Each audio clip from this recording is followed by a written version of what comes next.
Dana Andrews was the ultimate enigma of the Golden Age. To the public, he was the face of reliability, the man who could hold a film together with a single, steady gaze. But in 1972, he did something no leading man of his stature had ever dared. He stepped before the cameras, not to play a hero, but to admit he was a miserable man. That single, gut-wrenching confession shattered a decades-long cover-up and exposed the brutal reality of a life lived in the shadows of addiction. Andrews' life was a study in contradictions from the start. Born in a Mississippi town so small it eventually vanished, he was the son of a fiery Baptist preacher.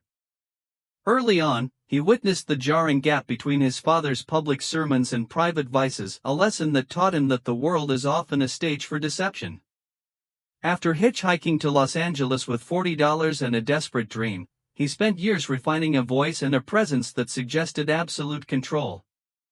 However, the same discipline became a mask for the grief he carried after the tragic death of his first wife in 1935. Between 1944 and 1946, Andrews became a legend.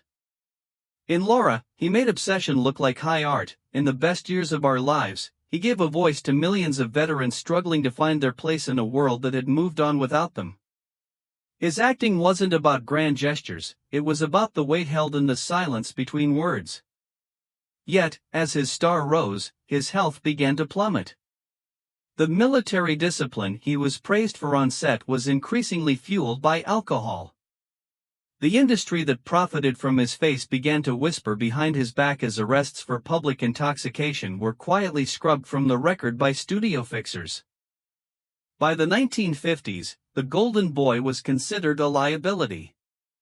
Productions were halted by his blackouts, and the very studios that once fought over him began to close their doors. Andrews faced the ultimate humiliation, watching his own erasure while he was still alive. The death of his son pushed him to the brink of a final, dark exit, but he survived, and in that survival, he found a new purpose. He spent the last 18 years of his life sober, transforming from a fallen idol into a guardian of the truth. He used his remaining influence to fight for actors' rights and to speak in community halls and hospitals, warning others that talent is no armor against pain. Even as Alzheimer's eventually stole his memory, it could not take away the legacy of his honesty. Prestige Buzz honors the actors who had the courage to be human in a town built on illusions. Dana Andrews' story isn't just a tragedy of what was lost, it's a tribute to the dignity found in telling the truth. If you want more deep dives into the hidden lives of Hollywood's greatest icons, hit the like button, subscribe to the channel, and turn on the bell notification so you're the first to know when we drop a new story.